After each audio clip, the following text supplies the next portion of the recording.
सालों से मैंने अपने आंसू की आग गाई है।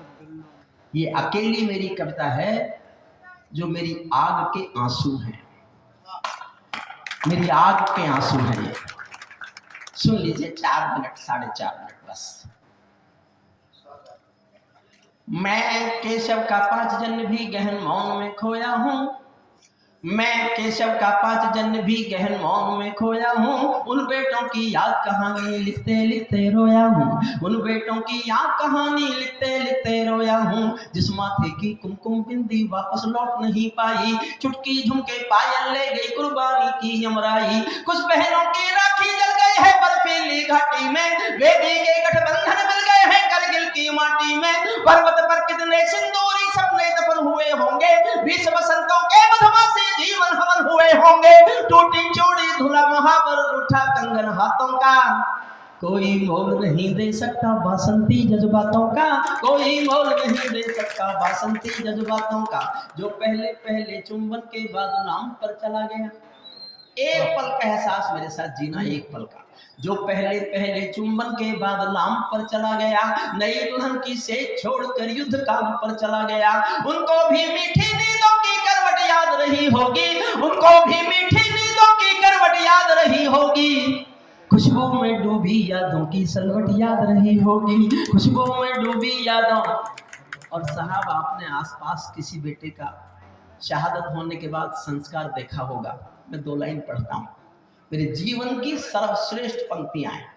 मैं कामा की जनता को, कामा की चेयरमैन साहिबा को, सभी पार्षदों को, डिप्टी चेयरमैन साहब को, सबको समर्पित करता हूँ। मेरे जीवन की सर्वाधिक श्रेष्ठ पंक्तियां जो हैं पढ़ के सुनाता हूँ। उनको भी मीठी नींदों की करवट याद रही होगी, खुशबू में डूबी यादों की सलवट याद रही होगी। उन आंखों की 2 बूंदों से 7 सागर हारे हैं, उन आंखों की 2 बूंदों से 7 सागर हारे हैं। जब मेहंदी वाले हाथों ने मंगलसूत्र उतारे हैं, जब मेहंदी वाले हाथों ने मंगलसूत्र उतारे हैं। गीली मेहंदी रोई होगी चुपके घर के कोने में, ताजा काजल छूटा होगा चुपके चुपके रोने में। जब बेटे की अर्थी आई होगी सोने आंगन में, शायद दूध उतरवाया हो बूढ़ी माँ के दामन में, शायद दूध उतरवाया हो बूढ़ी माँ के दामन में। वो विधवा पूरी दुनिया का बोझा सर ले सकती है। ये आप ही के राजस्थान में भरतपुर के पास एक गांव है अजान, वहां का एक बेटा शहीद हुआ था, वीरेंद्र सिंह। ये कल्पना नहीं, सत्य घटना है। सेना उसके पति का पार्थिव शरीर लेके आई तो उसकी पत्नी गायत्री देवी नाम है उनका, उन्होंने शादी के दिन वाले कपड़े पहने और शमशान तक अपने पति की अर्थी को कंधा दिया। उससे पहले दुनिया की किसी भी तहजीब में किसी स्त्री ने किसी अर्थी को कंधा नहीं दिया था। वो पहली घटना थी दुनिया की, पहली। उसके बाद बहुत घटना घट गई, लेकिन ये संसार की किसी भी मजहब में स्त्री अर्थी को कंधा नहीं देती। उस देवी ने ऐसा किया। मैंने एक लाइन लिखी है, सुनना।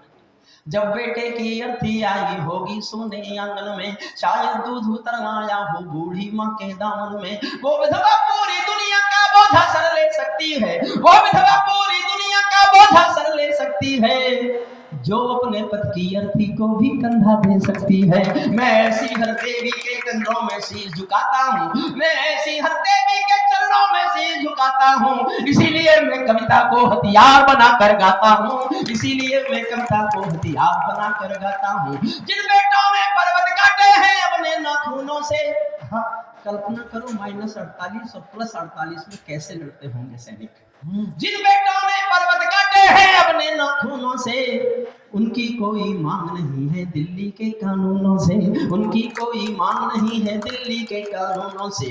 जो सैनिक सीमा रेखा पर ध्रुव तारा बन जाता है, उस कुर्बानी के दीपक से सूरज भी शर्माता है। गर्म दहानों पर तोपों के जो सीने अड़ जाते हैं, उनकी गाथा लिखने को अंबर छोटे पड़ जाते हैं। उनके लिए हिमालय कंधा देने को झुक जाता है, कुछ पल को सागर की लहरों का गर्जन रुक जाता है। उस सैनिक के शव का दर्शन तीर्थ जैसा होता है, चित्र शहीदों का मंदिर की मूरत जैसा होता है। अंतिम 6 लाइन सुनिएगा।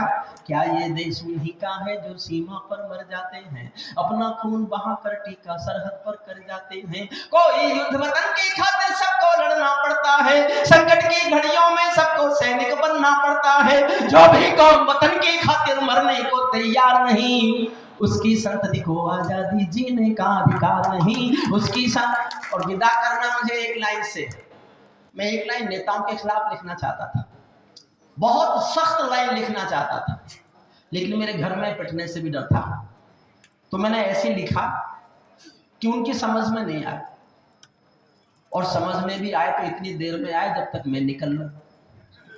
विदा करना अंतिम लाइन से मैं, देखिए आप मेरी चालाकी देखना, मैंने बहुत सख्त बात कही है जो नेताओं से, इससे ज्यादा सख्त हम कुछ भी नहीं कह सकते, और मैंने कहा है, आपको लगे मैंने कहा है तो मुझे तालियों से विदा करना। हम श्रद्धेय सरोज शर्मा को सुनेंगे जब तक आप चाहेंगे, जब तक वो चाहेंगे, ये चलेगा, ये चलता रहेगा। सैनिक अपने प्राण गंवाकर देश बढ़ा कर जाते हैं, चौथी लाइन पर मन मानता हूं एक एक व्यक्ति का। सैनिक अपने प्राण गंवाकर देश बढ़ा कर जाते हैं, सैनिक अपने प्राण गंवाकर देश बढ़ा कर जाते हैं, बलिदानों के बुनियादों पर राज खड़ा कर जाते हैं। जिनको मां के बलिदानी बेटों से प्यार नहीं होगा, उन्हें तिरंगे को लहराने का अधिकार नहीं होगा, उन्हें बहुत बहुत धन्यवाद।